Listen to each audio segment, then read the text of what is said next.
زندگی کی تعریف کرنا بہت مشکل ہے، اسے جاننا اور پہچاننا بھی مشکل ہے۔ یہ ایک راز ہے، ایسا راز کہ جس نے جان لیا وہ مر گیا اور جو نہ جان سکا وہ مارا گیا۔ گناہ اخلاقیات کے حوالے سے نہیں، دین کے حوالے سے ہے۔ اخلاقیات کا دین اور ہے، دین کی اخلاقیات اور ہے۔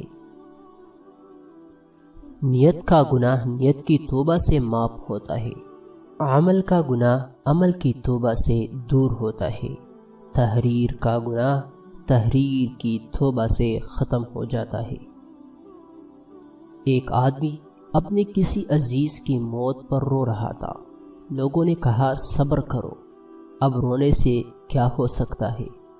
اس نے روتے روتے جواب دیا، بھائیو، رونا تو اسی بات کا ہے کہ اب رونے کا بھی کچھ فائدہ نہیں۔ موت صرف سانس یا آنکھ کی بند ہو جانے کا نام نہیں، ہر آرزو کی موت موت ہے۔ مقصد جائے تو انسان مر جاتا ہے۔ موسم بدلنے کا وقت آ جائے تو وقت کا موسم بدل جاتا ہے۔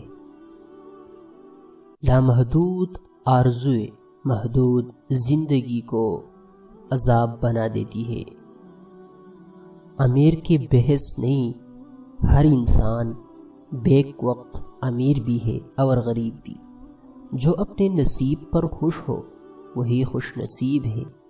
جس انسان کی آرزو حاصل سے زیادہ ہو وہ غریب ہے۔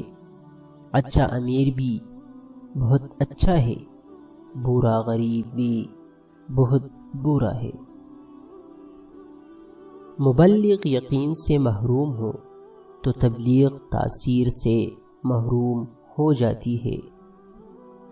بہترین کلام وہی ہے جس میں الفاظ کم اور معنی زیادہ ہو۔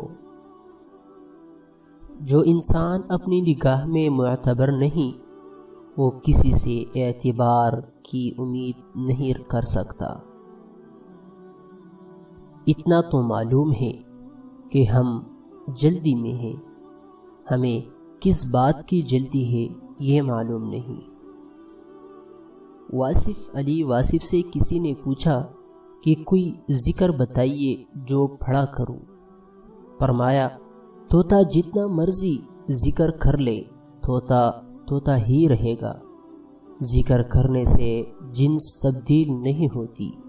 پہلے اپنے خیال اور نیت کی اصلاح کرو، پھر ذکر کرو، پھر یہ کافی ہے کہ الحمدللہ استغفر اللہ، اس تصور کے ساتھ کہ اللہ تو میرے ساتھ جو کچھ کرتا ہے تیرا شکر ہے، الحمدللہ، اور جو کچھ میں کرتا ہوں تو مجھے معاف کر، استغفر اللہ۔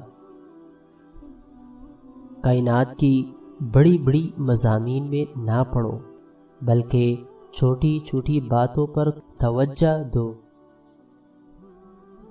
اس کو راضی رکھو جو ہم سفر ہے، چاہے وہ ہم خیال کیوں نہ ہو۔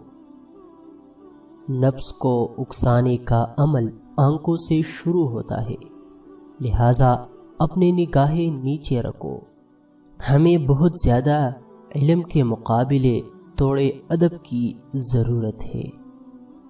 جس انسان میں ذاتی صفات نہ ہو وہ اپنے لباس سے لے کر اپنے مکان تک اپنی ہر چیز کی تعریف چاہتا ہے۔ ہم آرام کی آرزو میں بے آرام ہو رہے ہیں۔ رحمت حق اس شخص کی تلاش میں رہتی ہے جس کی آنکھ پرنم رہتی ہے۔ اگر آپ آج سے شکر ادا کرنا شروع کر دیں گے تو آج سے حالات بہتر ہونا شروع ہو جائیں گے۔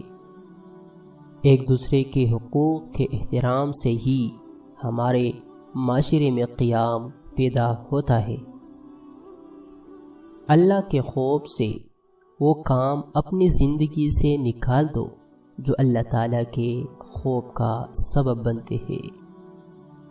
دو منصوبوں پر کام یکسوئی سے محروم کر دیتا ہے اور یکسوئی کے بغیر عروج حاصل نہیں ہوتا۔